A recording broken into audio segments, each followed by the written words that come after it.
આપનું સ્વાગત છે। અમદાવાદના અનેક વિસ્તારમાં કાળઝાળ ગરમીના લીધે છાશ કેન્દ્રોની શરૂઆત। અંકુર વિસ્તારમાં આવેલ મિત્ર મંડળ દ્વારા 250 લીટર છાશનું વિતરણ કરાયું। ગુજરાત સહિત દેશના અનેક વિસ્તારોમાં અંગ દઝાડતી ગરમીને લઈ લોકો ત્રાહિમામ પુકારી ઉઠ્યા છે। જો કે આપણે ગુજરાતની વાત કરીએ તો હજી આગામી 2 દિવસ સુધી લોકોને કાળઝાળ ગરમી સહન કરવી પડશે। અમદાવાદનો ગરમીનો પારો સૌથી ઊંચે જઈ રહ્યો છે। એવામાં રોજિંદા કામ અર્થે નીકળતા લોકોને રોડ ઉપરથી પસાર થતા હોય છે, જેમાં અનેકો સંસ્થા દ્વારા છાશના શેરડુનું રસનું મફત વિતરણ કરવામાં આવી રહ્યું છે। હજુ આગામી 2 દિવસ સુધી લોકોને કાળઝાળ ગરમીથી રાહત નહીં મળે।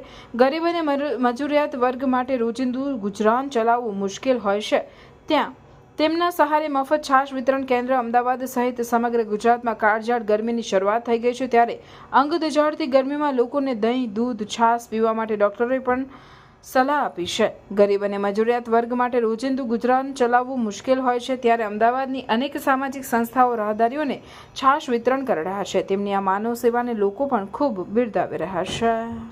મારું નામ આનંદ લખતરિયા છે। મારું મૂળ ગામ ધાંગધ્રાથી છે।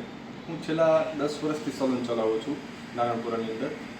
બટ મારા ફાધર બી છેલ્લા 40 વર્ષથી કીડિયરોને બધું પૂરે છે, પક્ષીને ચણ અને કીડિયરો પૂરે છે। એમના થકી મને વિચાર આવ્યો છે કે મારે પાણીનું પરબ અને છાશનું પરબ કરવાની વિચાર હતો મારો। છેલ્લા 40 દિવસથી હું પાણીનું પરબ તો ચલાવું જ છું એવરી યર, બટ છેલ્લા 40 દિવસથી છાશ વિતરણ કેન્દ્ર બી ચાલુ કર્યું છે। રોજની 200 થી 250 લીટર છાશ પીવડાવું છું ઠંડી। મારા ફ્રેન્ડ સર્કલ એક મારા પરમ મિત્ર છે, એમના થકી jet and fly tours and travels એમના સંયોજક અને સનીભાઈ પટેલ કરીને છે મારા મિત્ર ને હું, અમે 3 જણાના સહયોગથી અમે પૂરેપૂરું છાશ વિતરણ કેન્દ્રનું આયોજન કરેલ છે। છેલ્લા 40 દિવસથી કન્ટિન્યુ બપોરે 1 થી બપોરના 3 વાગ્યા સુધી 200 થી 250 લીટર છાશ, અને ઓછામાં ઓછું મારા માનમાં જો 2500 થી 3000 જેવું માણસો છાશ પીતું હશે।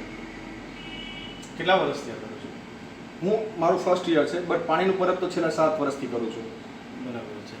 અને શું તમારો હેતુ શું છે આ ચાલુ કરવાનો? મારો હેતુ કંઈ જ નથી, પણ મારો હેતુ ખાલી એટલું જ છે કે માણસોને તો છાશ મળી જાય। બટ હું છાશ તો પીવડાવું જ છું, બટ જેટલા લોકો છાશ પીવા માટે આવે છે એમને પક્ષીને ચણ નાખવાનું બી ચણનો પાઉચ બી આપું છું। રોજ ઓછામાં ઓછું 500-1000 જેટલા પક્ષીઓને ચણના પાઉચ બી આપું છું। જેટલા જણા છાશ પીવે છે એ બધાને છાશ પ્લસ પક્ષીઓને ચણ નાખવાનું ચણ બી આપીએ છીએ આપણે। તમે આ વિસ્તારના રહીશોને છાશ પીવા માટે તો આવો અચૂક પધારો, બટ તમારી યથાશક્તિ પ્રમાણે તમારાથી જેટલું બની શકે એટલું, આ કાળઝાળ આવી કુદરતી પ્રકોપભરી ગરમી છે તો એના થકી તમારાથી જેટલું બને એટલું છાશનો પીવડાવો તો કંઈ પણ લોકોને જે મધ્યમ વર્ગી માણસો છે બધાને છાશ પીવડાવો, પાણી પીવડાવો, અને યથાશક્તિ પ્રમાણે તમે જેટલું બની શકે એવું, અને ગરમી માટે જેટલું બની શકે એટલું તમે પ્લીઝ આઈ રિક્વેસ્ટ યુ, બધાને રિક્વેસ્ટ કરીને કહું છું કે તમે છાશ પીવા આવો।